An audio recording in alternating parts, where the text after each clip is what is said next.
एक जंगल में टुनटुनी नाम की गरीब चिड़िया रहती थी। वो मिट्टी के खिलौने बनाकर जंगल में पक्षियों को बेचा करती थी, लेकिन उसके खिलौने ज्यादा अच्छे नहीं होते थे। एक दिन वो टोकरी में खिलौने बनाकर जंगल में बेचने के लिए जाती है। खिलौने ले लो, खिलौने मिट्टी के खिलौने ले लो, हाथी घोड़ा चिड़ी और बंदर ले लो, खिलौने सुंदर सुंदर ले लो। तभी बबली कबूतरी अपनी बेटी के साथ वहाँ पर आती है। माँ, मुझे मिट्टी का खिलौना दिलवा दो ना, कितनी अच्छी है। नहीं बेटा, कितने बेकार खिलौने हैं। मैं तुझे आगे से अच्छा वाला खिलौना दिलवा दूंगी। बबली बहन, ले लो ना खिलौना, मैं सस्ते दाम में दूंगी। लेकिन बबली मुंह बनाकर वहाँ से चली जाती है। अब सुबह से रात हो जाती है, टुनटुनी का एक भी खिलौना नहीं बिकता है।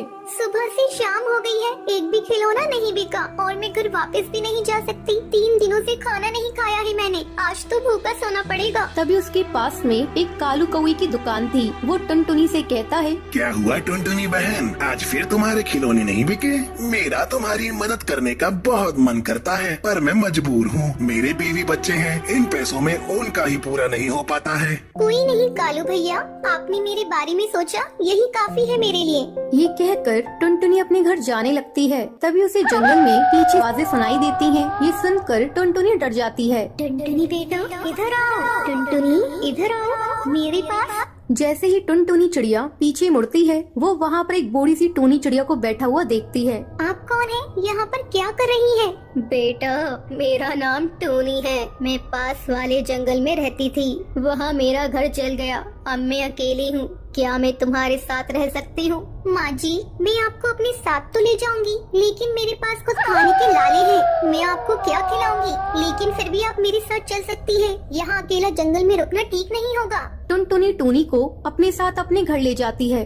बेटा, मुझे बहुत तेज भूख लग रही है, जरा कुछ खाने के लिए बना देती हूँ, देखती हूँ किचन में कुछ मिल जाए। पर मेरे किचन में कुछ भी नहीं है, मैं खुद 2 दिन से भूखी हूँ माँ जी। फिर भी टूनी चिड़िया की याद आती है और अपने असली रूप में आ जाती है और जादू से सारे डिब्बे खाने से भर देती है। बेटा देखो, तुम्हारे किचन में तो बहुत सारा सामान रखा है। टुनटुनी ये देखकर हैरान हो जाती है, लेकिन वो भूख की वजह से ज्यादा ध्यान नहीं देती और खाना खाकर सो जाती है। तभी रात में टूनी चिड़िया की आत्मा घर से बाहर निकलती है और अपनी जादू से आंगन में पड़ी मिट्टी से टुनटुनी के लिए सारे खिलौने बना देती है। वो एक अच्छी चिड़िया की आत्मा थी। अगली सुबह, माँ जी ये देखिए कितने सुंदर खिलौने हैं, ये आपने बनाए हैं? हाँ बेटा, मेरे पति को भी मिट्टी के खिलौने बनाने का शौक था, उन्होंने ही मुझे ये बनाना सिखाया है। अब टुनटुनी चिड़िया वो खिलौने लेकर बेचने के लिए बाजार जाती है। थोड़ी ही देर में वो सारे खिलौने बिक जाते हैं। ये देखकर उसे जलने लगता है। ऐसा क्या हो गया एक दिन में? इस टुनटुनी के खिलौने इतने सुंदर कैसे बन गए? मुझे पता लगाना होगा। अब वो रात में टुनटुनी के घर जाता है। तभी वो देखता है टूनी चिड़िया की आत्मा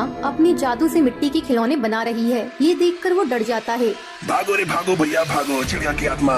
अगले दिन वो जंगल के पक्षी और जादूगरनी के साथ टुनटुनी के घर आता है। अरे टुनटुनी, बाहर निकलो, घर से बाहर आओ। क्या हुआ है भैया, आप इतना चिल्ला क्यों रही हैं? टुनटुनी, कल रात कालू कौवे ने तुम्हारे यहाँ एक चिड़िया की आत्मा को देखा है। कहाँ है? उसे घर से बाहर निकालो, कहाँ छुपा रखा है? कालू कौवा, वो औरत बहुत अच्छी है, वो कोई चिड़िया की आत्मा नहीं है। माँ जी बाहर आइए, देखिए ये सब आपको क्या बोल रही है। बाहर आती है। जादूगरनी उससे पूछती है, कौन हो तुम? यहाँ पर क्या कर रही हो? बता, तू चिड़िया की आत्मा है ना? मैं जानती हूँ।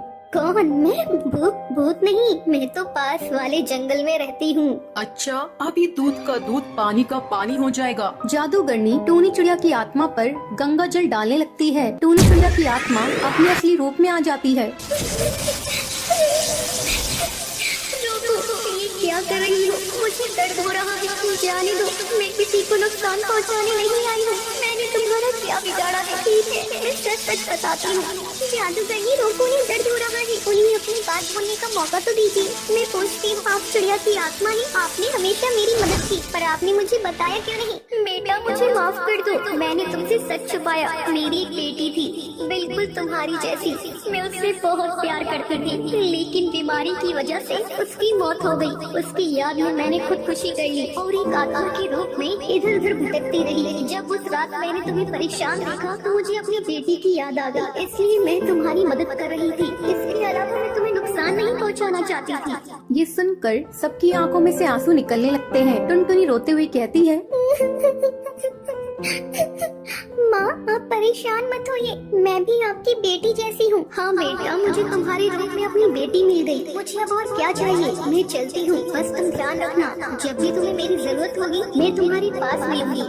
ये कहकर टूनी चिड़िया की आत्मा वहाँ से चली जाती